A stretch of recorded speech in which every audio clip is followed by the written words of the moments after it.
Welcome to Real Success Stories. My name is John Wadsworth, president of Strawn & Company Insurance. I'll be your host as we bring you exciting content featuring exceptional individuals and organizations. Throughout my professional career, I've witnessed many talented people build successful businesses and significantly impact their communities. We will now have the opportunity to bring these stories to you. We'll have the privilege of speaking with business owners and highly successful individuals who are involved in a wide variety of industries. We will see success defined in many different ways. Our guests will share their stories of how they built their businesses to reveal strategies that you can duplicate in your endeavors.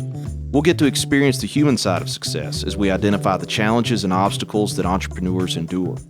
We will see the thin line that separates giving up from true success.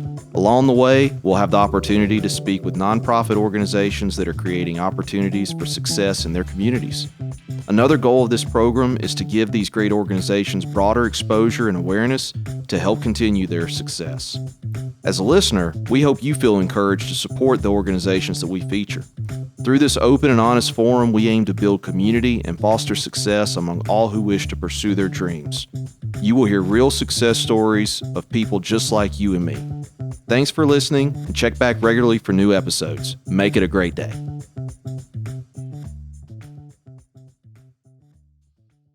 Hello, and welcome to this episode of Real Success Stories. I'm John Wadsworth, president of Strawn & Company Insurance, and I'll be your host today. We're very excited to welcome today's guest, Mr. Brandon Hutchison, executive vice president and general manager of Atlanta Motor Speedway. Brandon, how are you, sir? I'm doing well, John. Thank you for having me. I appreciate it. Oh, absolutely. Thank you for joining us today and taking time out of your busy schedule to spend some time with us. So we really appreciate that. So Atlanta Motor Speedway, and just to give a little context to our listeners, we're currently looking out over the track as the resurfacing project is being done down below us. So this is probably the best view I've had for a recording. So it's a pretty neat setup today. But Brandon, obviously, we have a lot of listeners who are familiar with Atlanta Motor Speedway. We have listeners who, may only be familiar with it from the standpoint of it takes up a few minutes on SportsCenter once a year. Tell us a little bit about AMS, what goes on here at AMS, and about your role within the organization.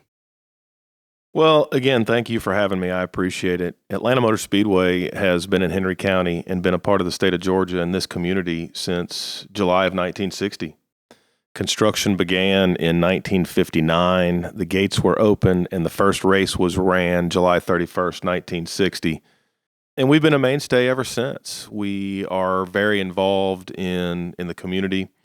We're here 365 days a year. So many people think about Atlanta Motor Speedway, and they think about the two NASCAR races that we have and what comes with that. And as exciting as that is, we're busy 365 days a year. We've got Supercross, we've got Monster Jam, we've got a lot of new line automobile introductions, testing, we've got racing schools that are here. So we're active all the time, and just thankful to be located where we are and grateful that so many of your listeners might even know about us. Absolutely. So tell us a little bit about, I think we're talking pre-recording. You mentioned that you've been here at AMS for a while. So tell us a little bit about your journey and your career path with AMS, kind of where it started and then what your role looks like today.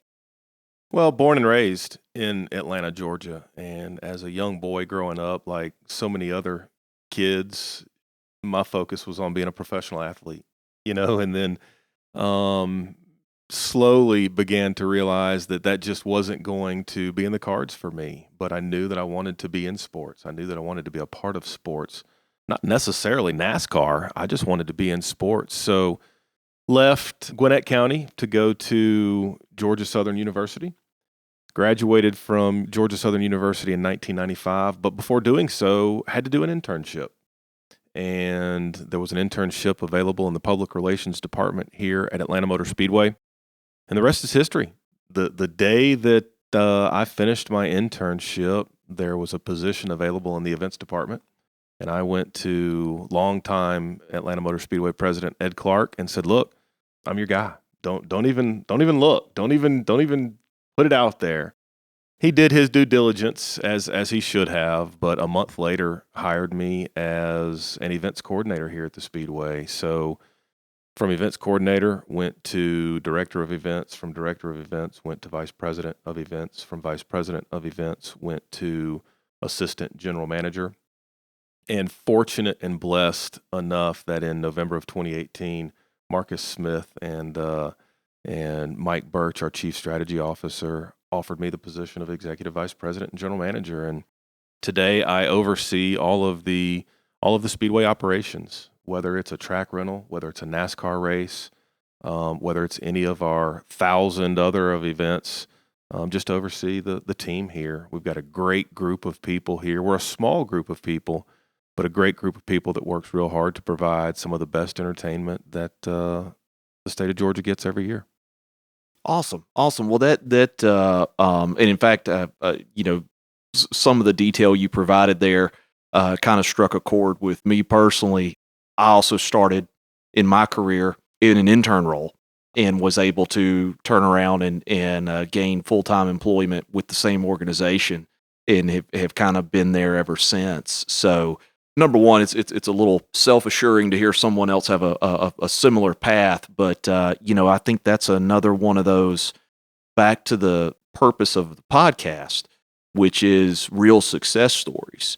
And success can be defined in so many ways. And when you're a young person, taking that thought of I'm going to go put myself out there, and I'm going to dedicate myself to something. And when the doors open, I'm going to try to step through. I think that's something that, in a lot of ways, I think is lost on some folks. They tend to worry about the mountain and not taking the next step, where if you take that next step, you've climbed a long ways. Well, and I knew from the first couple of weeks that I was here that I wanted to work here, and set a goal for myself very early on in my internship that not only did I want to work here, but one day I wanted Ed Clark's job, and stayed the course.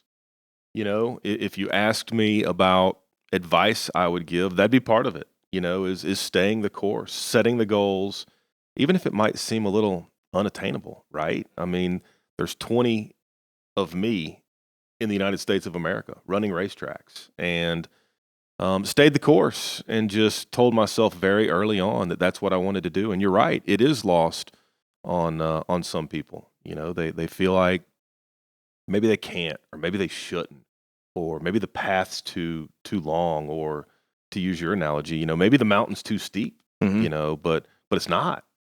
It's not. And I'm humbled to be here, and just thankful that my path and my journey has landed me here. That's awesome. Well, so with that journey, and I think this question, there's kind of two levels to this question. One is in regards to your specific career path, but then two is also for AMS as an organization. What are some of the challenges that you've had to face, or some of the solutions that you've had to find over the years to allow you to succeed personally and to allow AMS to continue to succeed? Well, that's a great question. We each face challenges daily, right? And we have to navigate and figure out the best way to meet those challenges, overcome those challenges. I see it as opportunity. Truthfully, I really try to look at challenges as opportunity for us to learn, opportunities for us to do better. We're in the entertainment business, so again, our jobs, what we do, what we have so much fun doing on a daily basis, is allowing people to create memories. And so it's very important to us that we work as hard as we possibly can to provide a venue, to provide a platform that people and their families can come out here and have a good time. And so when you don't meet those objectives, and it's impossible to be perfect, right? So when you don't meet those objectives, that's opportunity for us. Those are challenges for us. So we try to learn from every situation that we've in the past 26 and a half years. I no doubt have faced quite a bit of challenge. Some of that is, again, fans that may not have had the experience that they wanted or expected or had enjoyed in the past. So I work real hard to try to listen and treat each customer as if they were my mom, my dad, my brother, my best friend, because they're spending a lot of money and hard-earned money to be here. It would be a bit cliche-ish, I guess, to talk about COVID, but it's a reality that has affected us all in the past 18 months now. So I guess the biggest takeaway, whether it's a customer service issue, whether it's a maintenance issue, our past race here in July, the power went off as soon as the flyby went over. So throughout the race, we're trying to figure out how can we get the power back on. But it's just, or COVID, it's just pivot. Be ready to pivot. Yeah. Don't prepare for the calm, nice day. Prepare for that stormy day that throws you curveballs all day long, and be ready to pivot. Certainly. So, and that's a great segue to the next question that I had. This is not strictly due to COVID, but COVID's a part of this. With the supply chain interruptions, with labor shortages that seem to dominate the news currently, certainly in my conversations with other business owners regularly, that's here that those are top issues that they're dealing with. How have those issues specifically impacted your operation? Show me the company that doesn't have supply chain or labor issues right now, and I can show you somebody I want to take notes from. Yes. It's something we're all dealing with. Mm-hmm. It's very similar to the pandemic itself, right? I mean, we've all had to deal with changes. We've all had to meet adversities and try to overcome them. And staffing for us, obviously, in what we do, we rely heavily on a lot of people.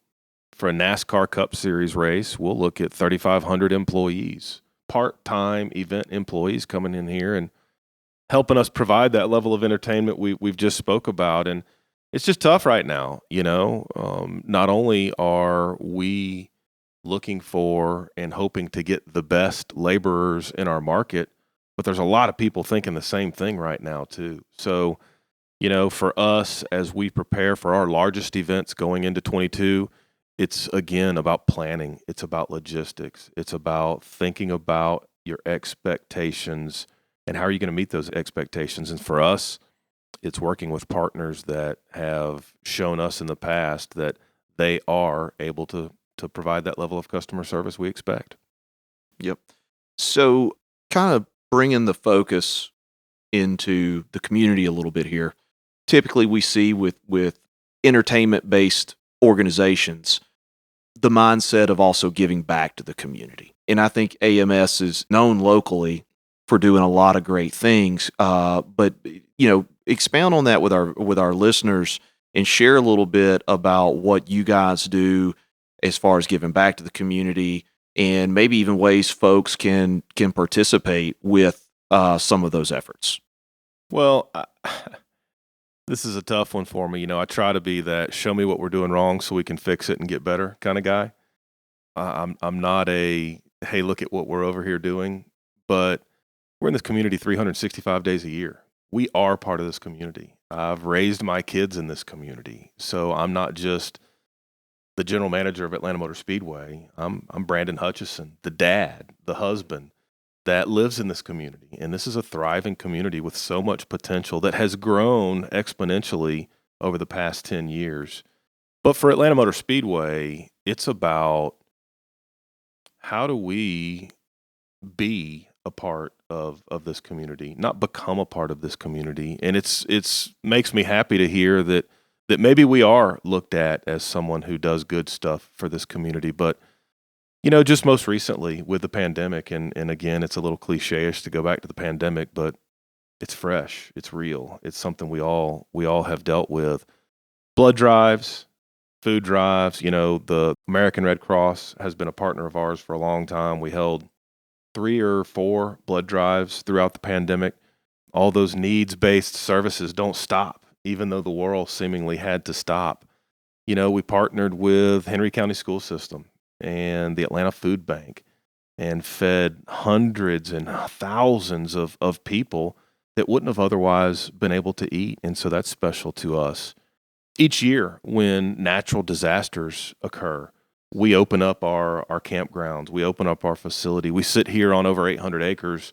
Shame on us if we don't give people who need a place to seek shelter.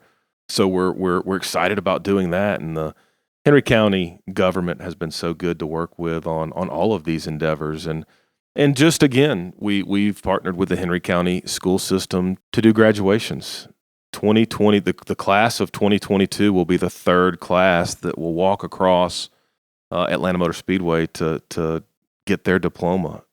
And I was hoping you were going to mention that my wife is a school teacher in Henry County, especially that 2020 graduating class when we were kind of at the height of our lockdowns, to have a community partner who made sure that those kids and their families had a venue that was safe to have a graduation ceremony was really awesome for the community. And I think I speak for a lot of people in thanking you guys for that. So that was awesome. Well, you're welcome. All of the hard work really was Dr. Davis and the staff of the Henry County school system. They worked really hard to, again, pivot. I wish I could take the credit for thinking of it, but Daytona International Speedway did it. And there was another speedway that started to think about doing the graduations, and I picked up the phone and called Dr. Davis, and it was a no-brainer. There wasn't a moment of hesitation. It was as if, can we do it? Can we do it safely? Can we work with the Department of Public Health and make sure that we're providing an environment that is not going to be dangerous for the people involved? And the answers were no, and we were able to do it. And so thank you. That was probably, of everything that we did during the pandemic, and we did a lot of stuff, that was the one that kind of made us smile the most, being able to do something so strong for our community. Those kids worked so hard, right? How could we possibly deny them of walking across the stage and getting a diploma? And they certainly had to pivot as well. No doubt about it. They certainly had to pivot. Something you said there in your answer, and this has been a common theme across folks that I've had the opportunity to speak with, is you mentioned Daytona was actually kind of where the idea came from. And even earlier in our conversation, you mentioned, I think you said there's 20 folks across the country that have a position similar to yours at their given facility. So how much is that professional interaction and collaboration? What kind of role does that play in the things you do, the ideas that come to the table? How important is that to your success in your position and the success of whether it's Atlanta Motor Speedway or another facility across the country that may gain something off of speaking with you? How big is that professional collaboration? It's bigger than you might think. Our parent company, Speedway Motorsports, owns Atlanta, Bristol, Charlotte, Kentucky, New Hampshire, Texas, Las Vegas, and Sonoma Speedway, which is just north of San Francisco. And so we're on the phone all the time. We are constantly bouncing ideas off of each other. We have general manager conference calls every other week within our company.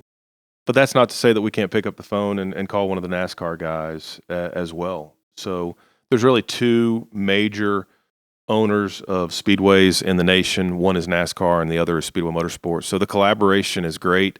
And listen, while I try to be an honest guy in most everything that I do, I won't hesitate to steal a good idea. So when we see them, trust me, we're not just looking at other speedways, we're looking at other professional sports venues and seeing what they do right that maybe we can play on and do it as good as they do it, or maybe even a little bit better. Yeah. Excellent. And like I said, that has been a common thread, regardless of industry, that we've really picked up on in our conversations is how much that professional collaboration helps you develop, stay at the forefront, And I mean, it's the old cliche: the rising tide raises all ships. Yeah, you're exactly right. I mean, I'm only one guy trying to make the best decisions that I possibly can for our company and this speedway. As I said earlier, we've got a great team here. Love to get the input from them as well, Mhm. but being able to pick up the phone or shoot an email or a text to somebody who's going through and having the same life experiences is definitely a feather in your cap, and we do it a lot. There's no doubt about it. Awesome, awesome. So one of the purposes of this podcast, of this recording, is that we may have listeners who are aspiring professionals in their career, aspiring entrepreneurs, and we hope that in sharing the stories of our guests, that they may find something that helps them in their journey. So if you had one or two pieces of advice to give, that person who's at the intern level, maybe at their first position within an organization and looking for their way to move up and really establish a career, to move past a job and establish themselves in a successful career, what would you say to that person? Well, first, I would probably say it's much too difficult for me to drill it down to one or two things, right? I mean, it's hard work. You got to, as we talked about before, you got to stay the course. Set goals, stick to those goals, set attainable goals, even if they seem a little bit far fetched. Set a goal that's attainable. But life's not easy. I'd be lying to anybody that were in an internship or earlier in their career, and I would say the most important thing is harness the resistance. You're going to have opportunities. You're going to have challenges. You're going to have things that don't go your way. You're going to have weeks that don't go your way, right? So harness the resistance and use it to get better. Use it to learn. I think that the most important thing that we can all do every day, and whether it's in business or in our personal lives, is learn. Never stop learning. Look for what's new. Look for what's different. Look for what's special, and try to take away from all of your experiences to get better. I know that's not what you were looking for. No. That's I don't have this great quote to give you or any real heavy advice other than just work as hard as you can, set goals, and stick to it. Well, but I think that is what we're looking for. It's not a cliche, sales consultant coming in and doing a rah-rah session. It's the nitty-gritty. It's the grindstone. Yeah, absolutely. And pay attention to detail, right? I mean, in your business, it's no different than in my business.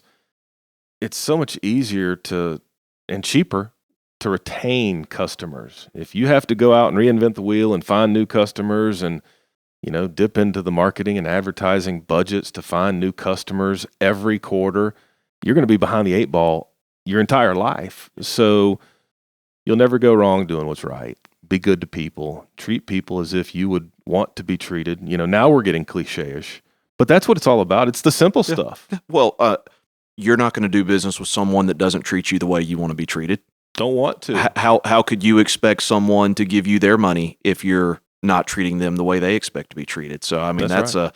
It might be cliche, but when it's true, it's true, Yeah. So, but, talking about gaining new customers and retaining existing customers, what's going on at Atlanta Motor Speedway that folks can look forward to, in coming out and seeing you guys on one of those 365 days in 2022?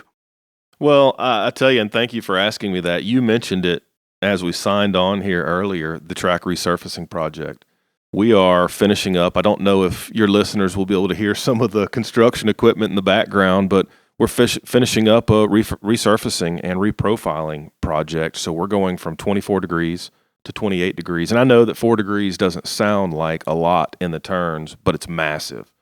We are creating a 28 degree, 1.54 mile quad oval, which is an intermediate track that you've never seen anywhere else in the world. It's the first of its kind. It's going to be a one of a kind, and it's going to provide some of the most exciting racing that you'll see on the NASCAR circuit all year long. And we got 2 races again. We've got the Folds of Honor Quick Trip 500 in March. We've got the Quaker State 400 presented by Walmart in July. Other than that, I would tell you that we've got Supercross, we've got Monster Jam, we've got the State Fair in October. We're going to have plenty of opportunities to get involved and being able to drive your car on the track. So we're going to have new asphalt, new banking. You'll have an opportunity through Laps for Charity and the Speedway Children's Charities organization to come drive your car on the track. So we're doing a lot. People say, well, what do y'all do the rest of the year outside of your NASCAR races? We'll do about 1,000 events each year. No kidding. Yeah. Wow. Sometimes we'll have 3 or 4 things going on in one day. Wow. I had no idea it was that busy. Yeah, it's what we do. The good thing is we're creating entertainment. We're working in the event business, so we're not splitting atoms. We're not trying to figure out the world's problems. We're trying to provide a place where families can come and hang out, create memories, and have a good time. Yeah. So if folks want to keep up with the events and details, where do they need to come and check you guys out? Obviously, we are all over social media. You can go to AtlantaMotorSpeedway.com, which is our website, and take a look around and see everything that we are doing throughout the year. You can follow us on Twitter at AMS Updates. We're on Instagram. We're on Facebook. So all of the social media platforms, we're there. Just type in Atlanta Motor Speedway and you'll find us. Absolutely. And we'll provide all of those links in the description in the post of the podcast. So to our listeners, we'll have that stuff right there for you where you can connect with AMS, see what's going on, and come out and participate, as Brandon said, in some family events that will give you the opportunity to create a memory. We'll make sure that's posted for everyone. So kind of with that, I think, but before we wrap things up, Brandon, do you want to maybe talk a little bit about Speedway Children's Charities, just from a high level to kind of let our folks know what's going on there and kind of the purpose of that organization? Yeah, absolutely. Thank you for asking. As I spoke about a few minutes ago, Speedway Motorsports is the second largest holder of speedways in the nation, and each of our locations has a chapter of Speedway Children's Charities. So Kathy Bradley is our director of the Atlanta chapter of Speedway Children's Charities. She's got all kinds of events throughout the year that people can get involved with. She's got a golf tournament. She's got a clay shoot. She does the Laps for Charity, which we talked about a few times each year, where people can come out and drive their cars on the famed Atlanta Motor Speedway. It gives back to children's organizations in our community. Now, we will take grants from all across the state of Georgia. We raise funds all year, and the proceeds go directly back into these organizations that provide shelter, provide food, provide activities, give children who may not have all of the opportunity that myself or others in the community have. So it's a real good, feel-good charity that people can get involved with, and at the same time, we've got cool events that you can get involved with and raise money for a great cause. Yeah, thanks for sharing that. And again, we'll link contact info for the charity in the post, so that if you're so inclined to support this program, we can tell you it's a great program. You'll have a quick link to get involved there. Brandon, something that struck me in that last answer you gave us that I think our listeners would find interesting. I'm assuming you guys have folks that really study the economic impact that a facility like AMS has on the local community. Do you have any numbers that you can share on that? Of kind of what you guys do just by being here, for what that brings to the local economy? Great question. I can tell you that with all of the events combined, it's not a small number. It's a very, very big number, not just to the state of Georgia, but to Henry County, to our local economy, the local businesses within Henry County. The last time a structured research was done, sports generated $5 billion to the tax base revenue in the state of Georgia. And Atlanta Motor Speedway was just over half of that. So if you think about the Falcons, the Braves, the Hawks, it's over half of that. Now, that study was some time ago, and it's back in the heyday of NASCAR. But I will tell you that if you look at the tourism websites and you look at the math, it's about $178 a head that is funneled into the tax base revenue for everybody that comes to events at Atlanta Motor Speedway. We'll have hundreds of thousands of people each year come and visit Atlanta Motor Speedway. So the number is in the millions for sure. Awesome. Yeah. I thought that would be a interesting note there. The proactive efforts to give back to the community are awesome, but I think also, we should recognize what just the presence of an organization like this does for a community. Maybe we have a listener who isn't going to come out and see a race, but maybe they can find one of those other events and know that if they participate, they're part of helping this local economy. Yeah, absolutely. And just as I spoke about earlier, I'm part of this community. My family's part of this community. I do try to support local businesses. I try to support the businesses in Henry County.